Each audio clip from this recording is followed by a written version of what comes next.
Como chama o último livro da Bíblia? Apocalipse. Capítulo 1. Vamos ler 3 versículos. Apocalipse, capítulo 1. Vamos ler a partir do versículo 1. Apocalipse, capítulo de número 1. Revelação de Jesus Cristo, a qual Deus lhe deu para mostrar aos seus servos as coisas que brevemente devem acontecer. E pelo seu anjo as enviou e as notificou a João, seu servo, o qual testificou da palavra de Deus, do testemunho de Jesus Cristo, de tudo que tem visto. Bem-aventurado o que lê, e os que ouvem as palavras desta profecia, e guardam as coisas que nela estão escritas, porque o tempo está para si. Vamos lá. Eu me coloco na tua presença, Senhor, nesta noite, como eu faço todas as vezes antes de ministrar. Eu te peço, Senhor, venha falar com a tua igreja. Meu coração está ansioso para receber de ti uma palavra viva. Eu sei que todos que estão aqui também, Senhor, estão aqui com o coração aberto para serem ministrados por ti, Senhor. Venha nos ensinar. É uma palavra um pouco densa, mas eu sei que nesta noite o teu Espírito já se move neste lugar. Já sentimos a tua presença, Senhor. E a minha oração nesta noite, que o Senhor possa falar conosco de uma forma bem clara. É que eu te peço e te agradeço, em nome de Jesus. Amém e graças a Deus. Você pode desocupar sua mão e aplaudir. Graças a Deus.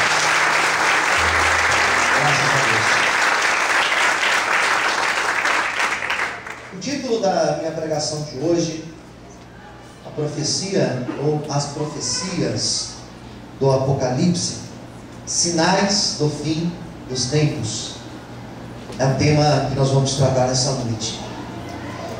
O livro de Apocalipse, ele é considerado um dos livros mais difíceis de se entender. Não é fácil compreender Apocalipse, né? Não que os outros livros sejam fáceis, não, mas todos têm a sua devida dificuldade, complexidade. Mas Apocalipse, sem dúvida, é um dos livros mais densos, mais complexos. Por quê? Porque Apocalipse, ele usa muito figuras de simbolismo, imagens, visões. São muitos símbolos que existem dentro do livro de Apocalipse. Ora surge a imagem de um cavalo, daqui a pouco surge a imagem de uma trombeta, daqui a pouco surge uma imagem de um castiçal, daqui a pouco de uma besta fera que vai surgir das águas. Então, são imagens que elas não são tão simples de se interpretar. Só isso? Não. Ele é difícil porque ele vai tratar de períodos, e períodos bem distintos da história da humanidade. Então tem alguns textos que você lê, e são textos, são palavras antes do arrebatamento da igreja. Algumas coisas, elas são para o momento do arrebatamento da igreja. Outras coisas para o período da tribulação, o período da grande tribulação, período de 7 anos citado na Bíblia. Outras coisas são para um período que vai ocorrer depois da tribulação, um período chamado milênio, 1000 anos, onde Cristo e sua igreja reinará na terra. E depois ainda um outro período chamado período, ou melhor, o grande juízo final, ou o juízo do trono branco. Então são etapas que esse livro vai tratar, vai falar. Por isso que fica difícil compreender. Às vezes você lê um texto e você pensa, mas para quando que é esse texto? Já aconteceu? Está acontecendo? Vai acontecer? A igreja vai presenciar ou não vai presenciar isso? Como que é? E como nós falamos, preste atenção por favor, Como nós falamos de coisas tão complexas, de símbolos, de visões, de imagens, se abre com tudo isso diversas interpretações. Então, para o mesmo texto, existem várias interpretações, e todas elas com muita base. Então eu posso ler um texto, e esse texto interpretar ele de uma maneira, e esse mesmo texto ler e interpretar de uma segunda maneira, ou até de uma terceira maneira. Vou dar um exemplo. Para alguns teólogos, a igreja não vai passar pelo período da tribulação. Seremos arrebatados antes da tribulação. Para outras teologias, eles vão dizer não. Em nenhum momento Deus tirou o povo, livrou o povo de passar por tribulação. Mas ao contrário, Deus no meio da tribulação levou o teu povo. Então alguns vão dizer que a igreja vai ser arrebatada no meio da tribulação.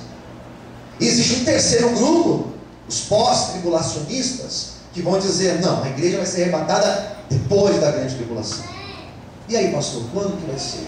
São possibilidades.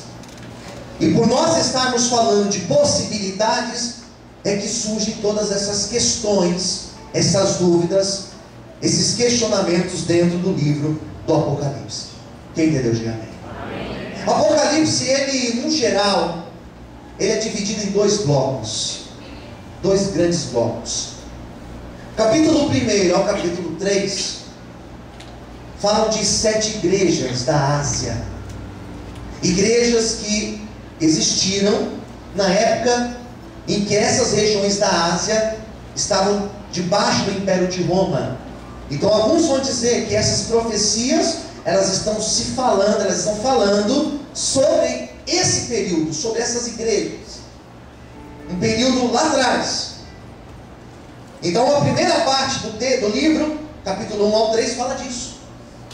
Do capítulo 4 ao capítulo 22, até o final, vai falar sobre o juízo de Deus. Que Deus se mostra julgador. Deus se mostra justo em todo o juízo da profecia do Apocalipse. O que mais nós temos neste livro? Isso aqui é uma breve síntese. O que mais nós temos nesse livro? Nós temos uma palavra que ela não é local, mas ela é uma palavra que abrange o universo, para toda a humanidade. Judeu, não judeu, cristão, não cristão. É uma palavra direcionada a todos nós. O que mais nós temos neste livro? Nós temos neste livro, e eu pensei hoje um esquema, estudando essa palavra. Na verdade eu estava almoçando hoje. Estava ali comendo em silêncio. Daqui a pouco eu levantei, peguei em cima assim um papel, parei meu almoço e comecei a escrever um esquema na minha mente. Creio que foi uma revelação de Deus. Um quadrado de 4 situações ou de 4 esferas que o livro de Apocalipse vai tratar.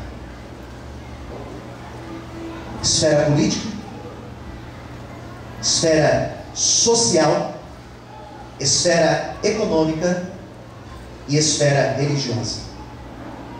Essas 4 esferas, elas estão num eixo apenas. Qual eixo? Poder. Apocalipse é um livro que fala de poder. Quem entendeu, diga amém. E por isso que o texto de Apocalipse começa falando de um nome. Qual o nome que aparece aí? Versículo 1: Jesus Cristo.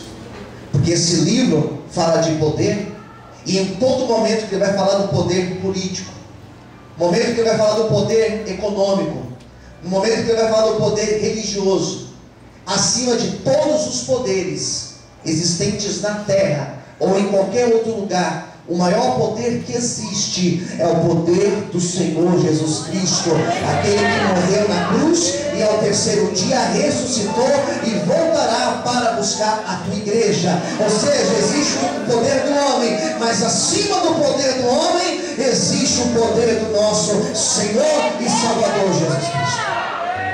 Merece um aplauso bem forte? Amém? Graças a Deus. Pois bem, então o texto vai falar disso. Apocalipse vai tratar desses 4 poderes, essas 4 esferas, né? Dividindo dentro desses períodos: antes da tribulação, na tribulação, grande tribulação, milênio, batalha do Armagedon e o grande juízo final. É dentro dessas esferas.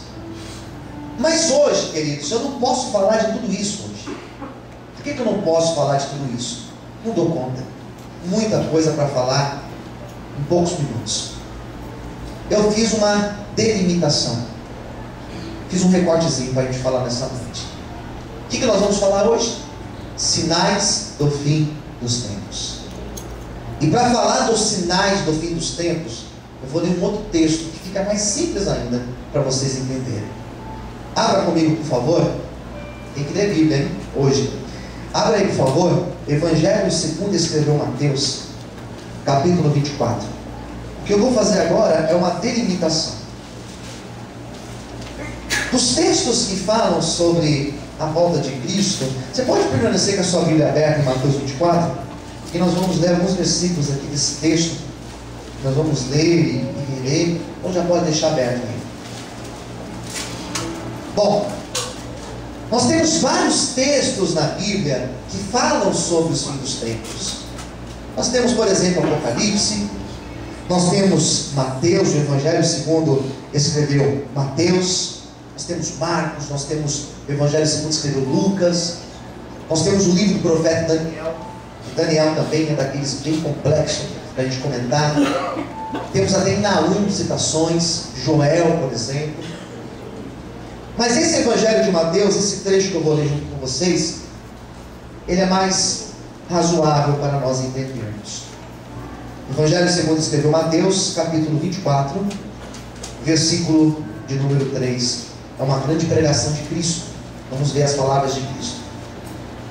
E estando assentado no Monte das Oliveiras, chegaram-se a ele os seus discípulos, e o que diz aí? Em particular. Percebem essa imagem? Tenta imaginar essa cena. Observa que o grande sermão de Jesus, ou seus grandes sermões, sempre foram dados no monte. Mateus capítulo 5, primeiro grande sermão, sermão da montanha. Por que, pastor, os grandes sermões de Cristo geralmente eram feitos em montes? Lembra de um outro personagem da Bíblia. Qual outro personagem? Moisés. Que quando ia ter um contato com Deus, quando ele recebe, por exemplo, as tábuas dos 10 mandamentos, onde Moisés estava? No monte. Então o monte sempre foi um lugar onde os homens se refugiavam para ter esse contato com Deus, e Deus se revelava com eles, é fato. Abraão estava nas montanhas de Moriá, por exemplo, quando ele teve aquela passagem de Gênesis 22, quando ele foi sacrificar o seu filho. Elias no Monte Carmelo. Poderia citar vários outros textos. Jesus estava no monte, e ele recebe então, ou melhor, ele dá então essa palavra particular a quem? Aos seus discípulos. Não eram todos que estavam ali, não era uma grande multidão, eram os seus colegiados, os seus 12. E olha o que ele vai dizer: chegando os seus discípulos em particular, dizendo, os discípulos perguntaram a ele: dize-nos, quando serão essas coisas? E que sinal haverá da tua vinda e do fim do mundo? Vou repetir a pergunta que eles fizeram. Dize-nos, quando serão essas coisas? E que sinal haverá da tua vinda e do fim do mundo? Percebe que a pergunta que eles fizeram é a pergunta que nós fazemos até hoje. É a pergunta que até hoje as pessoas elas fazem para mim, por exemplo. E aí, pastor, quando que essas coisas vão acontecer? Quando que Jesus de fato voltará para arrebatar a sua igreja? Nós que somos cristãos, nós acreditamos no arrebatamento. Quem entendeu, diga amém. Amém. Guarde essa expressão. Nós aguardamos o arrebatamento. E o que é arrebatamento segundo a doutrina bíblica? Nós usamos a Bíblia como base. Outros textos vão dizer acerca do arrebatamento a seguinte ideia: que o arrebatamento vai acontecer Qual o exemplo que ele vai dar? O exemplo de um ladrão, que quando entra para assaltar uma casa, ele não avisa. O ladrão não manda uma mensagem dizendo: hoje eu vou roubar a tua casa. O ladrão não manda um SMS para você no teu celular dizendo: se prepare, você foi o premiado do dia, hoje eu vou roubar a tua casa. Apesar que hoje em dia não é de se duvidar. O ladrão, ele não avisa, ele vem num momento inesperado. Quando perguntaram para Cristo em outros momentos, ele falou: a segunda vinda, quando eu voltar para arrebatar a igreja, eu vou fazer como um ladrão faz.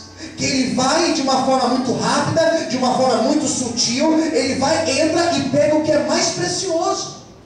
O que é mais precioso para Cristo na face da terra? A sua igreja lavada e remida no sangue do Cordeiro. Amém? É eu e você. Será que você pode aplaudir e exaltar o Senhor por isso?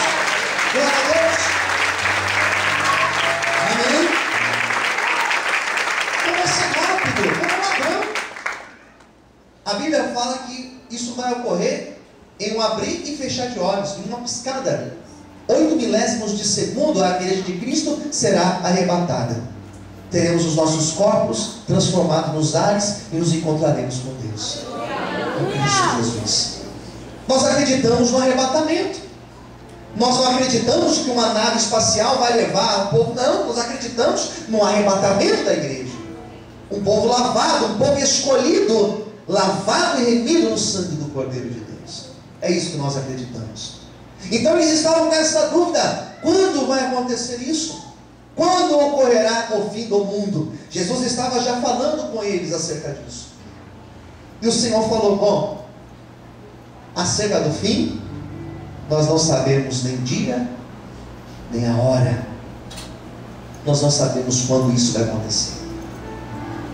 Eu abro um parênteses aqui para dizer para você que quando alguém chegar e falar: olha, no ano 2000 o mundo vai acabar, 2020 o mundo vai acabar, 2045 o mundo vai acabar, não acredite, porque ninguém sabe o dia nem a hora da volta de Cristo.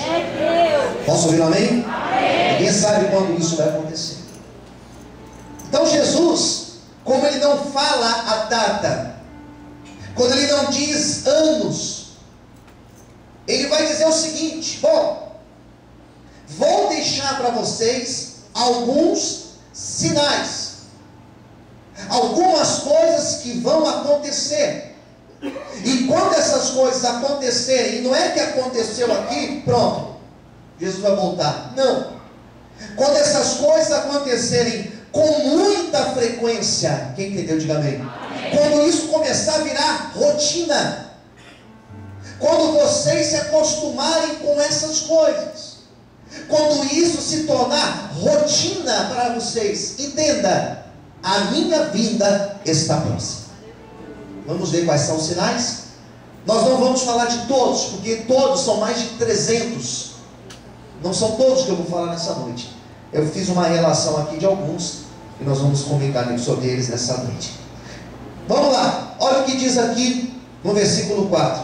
Jesus respondendo disse-lhes: acautelai-vos, que ninguém vos engane, porque muitos, primeiro sinal, muitos virão em meu nome, dizendo: eu sou o Cristo.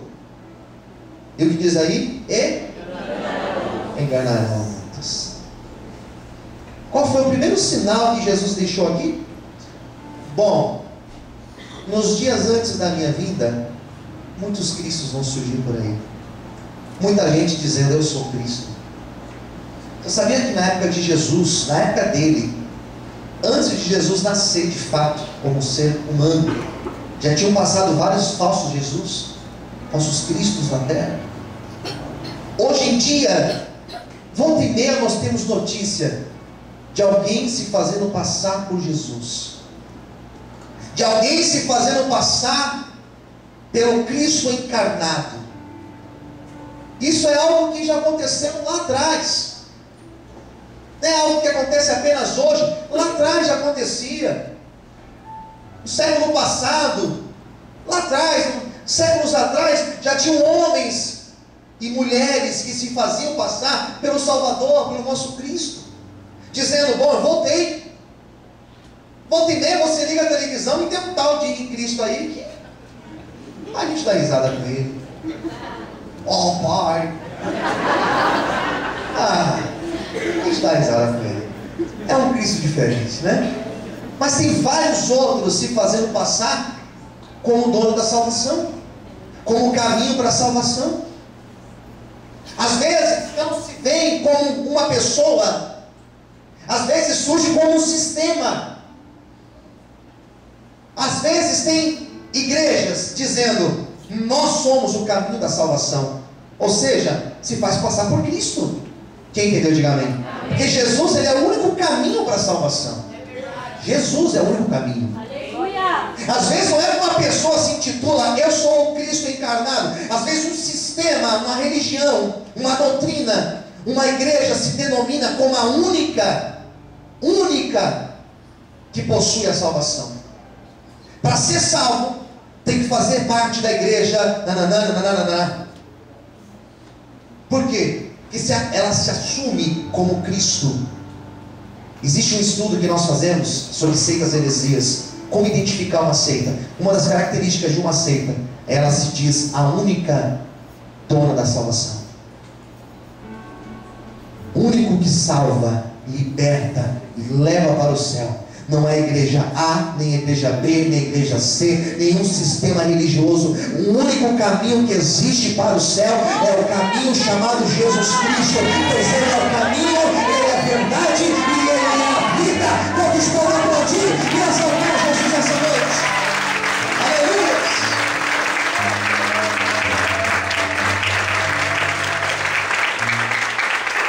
Versículo de número 6. Versículo 6. E ouvireis de guerras e de rumores de guerras. Olhai, não vos assusteis, porque é mister que isso aconteça, mas ainda não é o fim. Posso ouvir amém? Amém. Pastor, mas guerras faz parte dos sinais? Sim, faz parte. E nunca se ouviu tanto na história da humanidade se falar de guerras como na atualidade. Existem muitas guerras acontecendo neste exato momento. Existem guerras menores, que nós pensamos em guerras, preste atenção aqui em mim, e às vezes nós pensamos em guerras mundiais, né? Como já aconteceram aí. Não. Além dessas, existem guerras menores, guerras tribais, guerras políticas, guerras em certos continentes.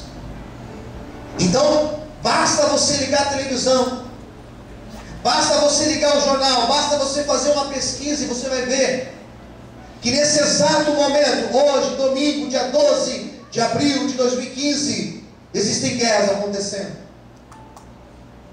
Existem guerras sendo travadas. Existem guerras sendo travadas por motivos religiosos, por exemplo. Faz parte de um dos sinais da volta de Cristo. Porque um dos sinais que evidenciou a volta de Cristo é a centralização do poder. Religião é poder. Religião sempre foi ligada a poder. Sempre foi ligada ao império. Então até hoje existe um desejo de se ter uma hegemonia, um monopólio religioso, político. Daí a gente vê os blocos políticos, por exemplo. Nós temos a América em bloco, a Europa num bloco, a Ásia num bloco, a África num outro bloco. Tudo girando em torno de se tornar uma só coisa. Uma espécie de uma ONU. Então quando nós falamos de guerra, existem guerras acontecendo. Recente, observamos na Ucrânia. Basta você ver o que o Estado Islâmico tem feito lá no Iraque, lá no Oriente Médio. São guerras travadas, onde pessoas morrem todos os dias. Na África, na Nigéria, você observa guerras acontecendo, guerras tribais acontecendo.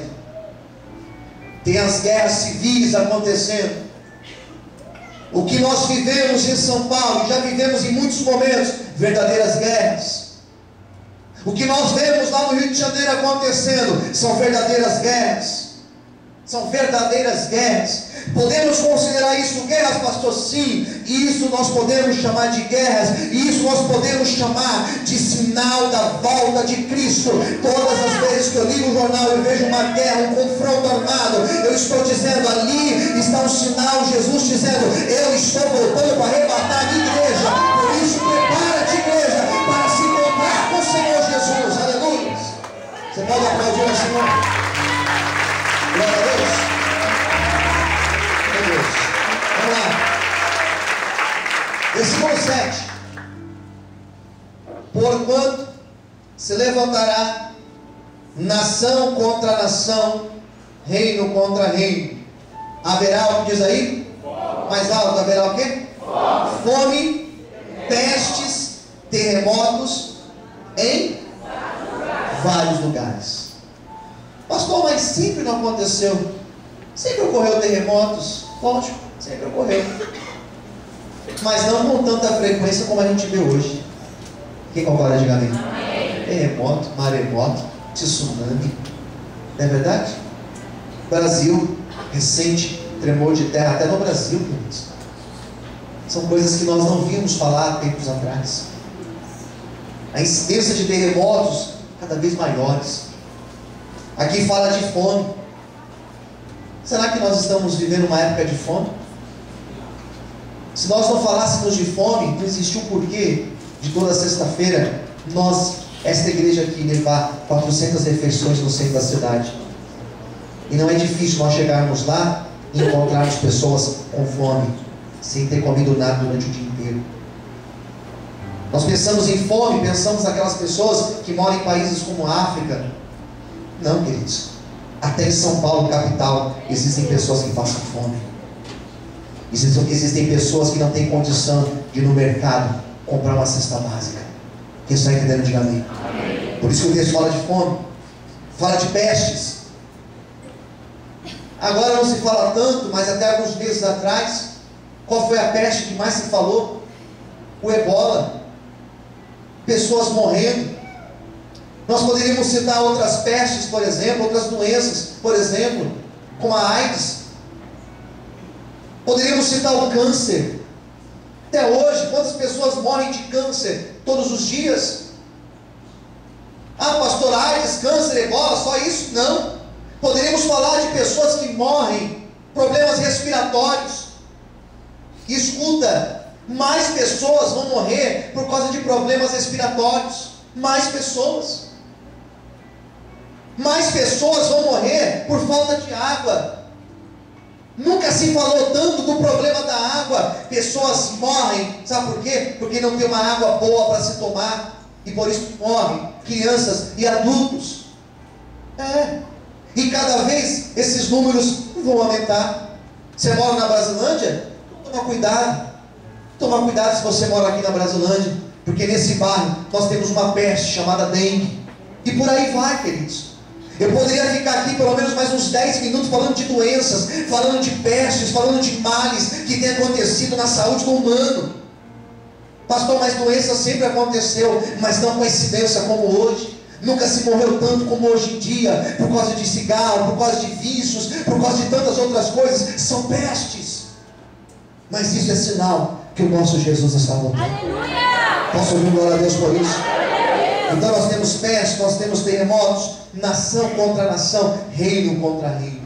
Versículo de número 9, versículo 8, melhor dizendo.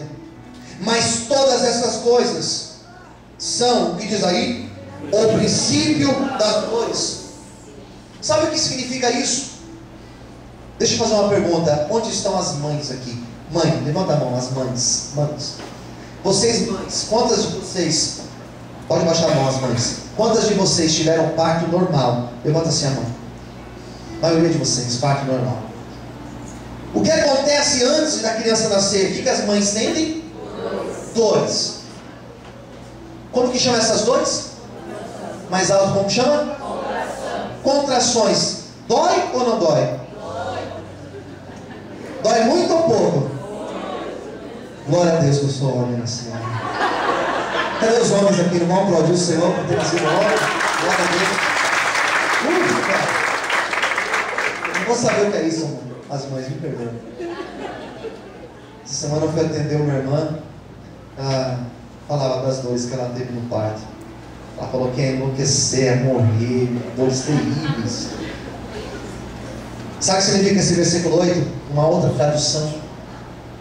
Esse versículo 8 diz, é mais ou menos o seguinte: quando essas coisas acontecerem, isso serão apenas contrações da grande dor que vai chegar. Posso ver amém? Amém. Contrações. As coisas de fato não estão acontecendo. O sofrimento que hoje nós vivemos não se compara com o sofrimento que essa terra vai experimentar no período de 7 anos. Quantos anos eu disse? 7 anos, chamado período da grande tribulação. Não se compara. O período da grande tribulação, as pessoas vão desejar a morte e elas não vão morrer. Será um sofrimento terrível, como dores de picada de escorpião. Terrível. Essas dores, o sofrimento que hoje nós temos, não se compara com aquilo que a humanidade vai experimentar. Versículo de número 9. Então vos hão de entregar para ser, diz o que diz aí? Atormentados, e matar-vos-ão, sereis odiados de todas as gentes por causa do meu nome. Jesus estava falando para quem essa palavra? Para os seus? Para os seus discípulos. E ele olha para os seus discípulos, ele fala assim para os seus discípulos: vocês serão odiados por minha causa. Vocês vão morrer por minha causa. Essa realidade no nosso país, ela não é tão presente. Morrer por ser cristão aqui não é tão presente. Mas vocês já ouviram falar, com certeza, de outros países onde ser cristão custa a própria vida. Países onde não pode se pregar Cristo. Países fechados, onde o Estado é um Estado religioso. Países que assumiram na sua bandeira são países islâmicos, por exemplo. E por causa de ser um país islâmico, não pode pregar o Evangelho. E o que acontece quando a pessoa é descoberta? Eles matam. Recente, nós vimos na televisão um vídeo, não sei se vocês viram, todos viram, um vídeo, se não me engano, de 22 cristãos que foram mortos, cristãos egípcios que foram mortos pelo Estado Islâmico. E eles estavam de joelhos numa praia, e todos tiveram as suas cabeças cortadas. Se eu não me engano, foi essa cena, se eu não me engano, posso estar enganado. E teve um pastor que era líder daquele grupo. Na verdade não era um pastor, mas ele era um religioso ortodoxo, da igreja católica, cristã ortodoxa, né? Uma igreja católica. E ele viu os cristãos ali de joelhos, e nós não entendemos a língua deles, mas aquele cristão, aquele patriarca conseguiu ler os lábios deles. E aqueles homens morreram adorando o nome de Cristo. Aleluia! Queridos, a igreja será perseguida. Não se engane, a igreja será perseguida, e a tendência é cada vez mais aumentar a perseguição. Nós já temos alguns países que o Evangelho é proibido ser pregado, mas eu glorifico a Deus, porque nesses momentos o Senhor vai continuar levantando um povo fiel e justo, como foi Daniel na Babilônia, como foi José no Egito, como foram esses cristãos que morreram pelo nome de Cristo. Amém, queridos? Todos podem glorificar e exaltar o Senhor essa noite. Aleluia. Amém?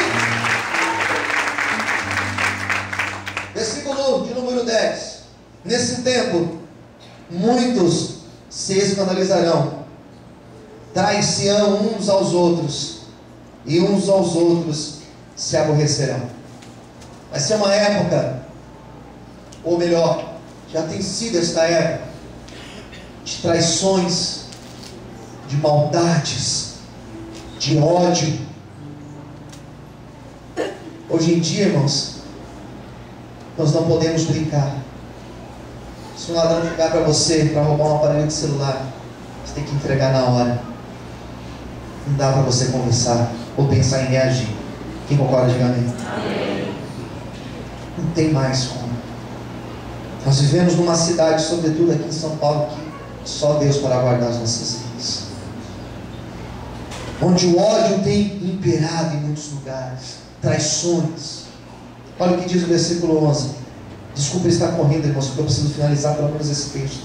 Versículo 11 diz assim: e surgirão muitos, preste atenção na expressão que ele usa, muitos, ou seja, vai ter um monte. E o que diz aí? Falsos profetas enganarão a quantos? A muitos. Falsos profetas. Sabe o que é um falso profeta?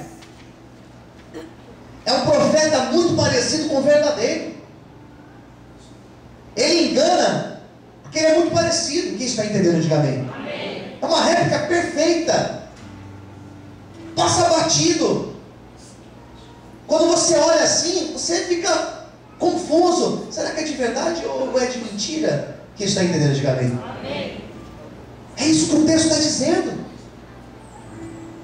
São pessoas que vão pregar como se fosse um profeta. São pessoas que vão expulsar um demônio como se fosse um profeta. Quem está entendendo, diga amém. Amém. São pessoas que vão fazer milagres como se fossem profetas. São pessoas que eles vão arrastar multidões. Eles vão encher estádios. Eles terão mega igrejas, eles serão bem conhecidos, eles terão impérios nas suas mãos, poder nas mãos. Eles vão conseguir fazer um monte de coisas, mas todos serão falsos profetas. Vão pregar coisas que não provêm de Cristo. Vão ensinar coisas que as pessoas vão ser levadas a simplesmente acharem que a vida se resume aqui. Mas eu não acredito que a vida se resume aqui. Eu acredito no Cristo que ainda voltará para levantar a sua igreja. Aleluia! Você pode aplaudir o Senhor? Aleluia! Você pode aplaudir o Senhor? Amém, queridos?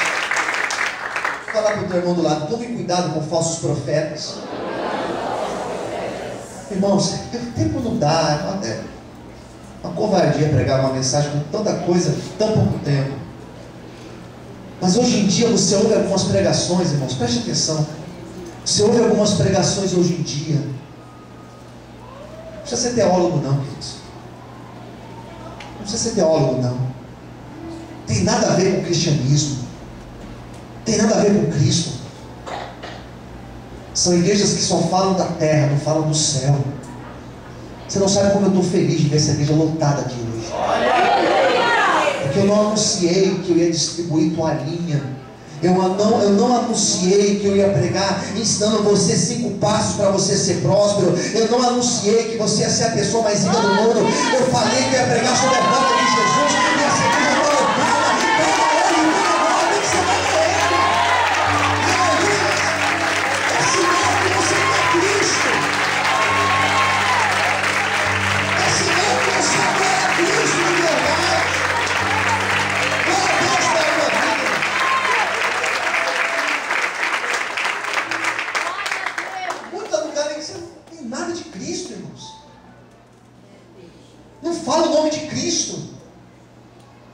Recente eu fui convidado para ir numa igreja junto com a missionária Maílde. Não se abriu a Bíblia o culto inteiro. Ninguém pegou na Bíblia o culto inteiro. Você pode ir sem Bíblia para a igreja que não vão ler a Bíblia. O que fala numa igreja que não tem Bíblia, pastor? Autoajuda. manipulação, palavras de efeito. Quem está entendendo, diga amém. Amém. Evangelho não se prega em lugar desse, porque o Evangelho leva a mudança de vida. E tem lugares que não se prega a mudança de vida. Fica do jeito que você está. O importante é só você vir e pagar aqui, e fazer tal coisa, e ser manipulado. É isso mesmo. Amém, queridos? Amém. Eu queria mais meia hora para falar de falsos profetas. Não dá tempo. Vamos agora para o versículo de número 12. E por se multiplicar, o que vai acontecer? Vai ter uma multiplicação da iniquidade. O amor de muitos se esfriará. Vai ter um aumento, uma explosão do pecado. Pastor, mas pecado sempre existiu? Sempre. Mas nunca foi tão bem aceito na igreja como hoje em dia. Preste atenção. Dá uma segurada aí, por favor. Nunca se foi tão bem aceito na vida e na casa dos cristãos como hoje em dia. Dá audiência na televisão. As pessoas gostam de assistir essas coisas. Daquilo que não convém, parece que o homem fica, a mulher, o homem é mulher, né? Falando homem no sentido humano, fica mais afoito. Pecado, a presença do pecado, promiscuidade nos casamentos, nunca se viu. Dentro das igrejas estão se aceitando também condições como essa. Em cima do altar se aceitando posturas como essa. Quem entendeu, diga amém. Amém. Isso está disseminado. Faz uma experiência. Vai até a Avenida Paulista. Fica sentado lá. Meia hora, tá bom? Meia hora, 5 minutos tá bom, né? Você vai ver o que você vai enxergar ali. Que você vai enxergar com os teus próprios olhos. É Deus. Liga a televisão no horário nobre. Qualquer canal. Os canais que são cristãos. Liga lá. Terrível. Os canais abertos, então, pior ainda. Tem as novelas de hoje em dia. Vê os reality show de hoje em dia. Promiscuidade, irmãos. Nós estamos ficando acostumados com isso. Os teus filhos, olha bem os teus filhos, as amizades deles, olhe bem. Preste bem atenção na educação dos teus filhos. Porque o pecado está aí, ó. E por causa disso, o amor de muitos está esfriando. Por isso que nós vamos ver cada vez mais notícias de pai que matou filho, de filho que matou pai. Quem entendeu, diga amém. Amém. Por isso que nós vamos ver casos como o dos Nardoni, daquela menina Suzane. Nós vamos ver muitos casos desse. Muitos casos desse. De um menino de não sei quantos anos que matou a família inteira, depois se matou. Nós vamos ver muito disso, cada vez mais. E se você acha que eu estou exagerando, amanhã pega esses canais que passam esses jornais à tarde, final do dia, assista lá para você ver meia hora. Se você não vai ver umas meia dúzia de notícias como essa. O amor vai esfriar. E porque o amor tem esfriado, hoje nós passamos por alguém jogado na rua e nós não damos atenção, porque o amor esfriou. Hoje alguém bate na tua porta e pede um prato de comida e você não reparte. Por quê? Porque o amor esfriou. Ah, mas se for um bandido, ah, mas se for isso, se for aquilo, o amor está esfriando cada vez mais. E o amor ao próximo, e principalmente amor a Deus, o amor a Deus está esfriando cada vez mais. Quem entendeu, diga amém. Amém. As pessoas, elas estão deixando a fé, apostatando da fé. Qual é a tua religião, a sua doutrina? Sou evangélico, não praticante. Tem um monte. Ah, vou, mas não vou. Trata as coisas de Deus como se fosse qualquer coisa. É sinal que o amor esfriou. Mas eu tenho uma notícia aqui nessa noite. O Espírito Santo que te trouxe, ele vai soprar no teu coração.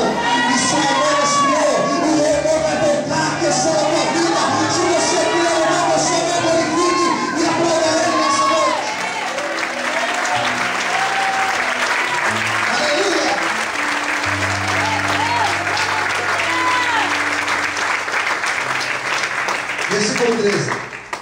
Mas aquele que perseverar até o fim será salvo. Fala para o seu irmão do lado. Tem que perseverar até o fim. Até o fim, irmão. Isso aí. Luta. Vai valer a pena. Última coisa. 14. E este evangelho do reino será pregado em todo o em testemunho para todas as gentes. Então virá o fim. Bom, eu vou tirar uma dúvida de muitas pessoas. Tem gente que chega para mim e fala assim: pastor, então quer dizer que o mundo inteiro tem que ouvir falar de Jesus e o fim vai acontecer? O que eu respondo? O que o texto diz aí? Sim ou não? Sim. Sim ou não? Sim. O texto diz sim. O fim. Arrebatamento e fim são coisas diferentes. Quem entendeu, diga amém. Amém. Arrebatamento é uma coisa, fim é outra coisa. Arrebatamento não é o fim. Ou seja, para Jesus voltar para arrebatar a igreja dele, sabe o que precisa acontecer? Mais nada. Dos 318 sinais da volta de Cristo, só no Novo Testamento, todos já aconteceram. Aleluia! Quem me ouviu, diga amém. Amém! Todos já aconteceram. Pastor, mas não tem que ser pregado lá, não sei onde. Não precisa. Para o fim, sim. Para o arrebatamento, não. Aleluia! Tem teólogos que vão falar que não, estou errado. A forma dele interpretar é essa. Para Jesus voltar, não falta mais nada. E o que eu aconselho a você nessa noite, como pastor, para ensinar a palavra, é que nós possamos ficar firmes com o Senhor. Jesus pode ser que não volte de hoje para amanhã. Pode ser que não. Porém, nós não sabemos o que será de nós de hoje para amanhã. Talvez Jesus pode voltar para você ou para mim. Que nós possamos estar prontos para o grande encontro com o Criador. E lá naquele encontro, todo joelho se dobrará, toda língua confessará que só Jesus Cristo é o Senhor. Será que você pode dar um aplauso bem forte?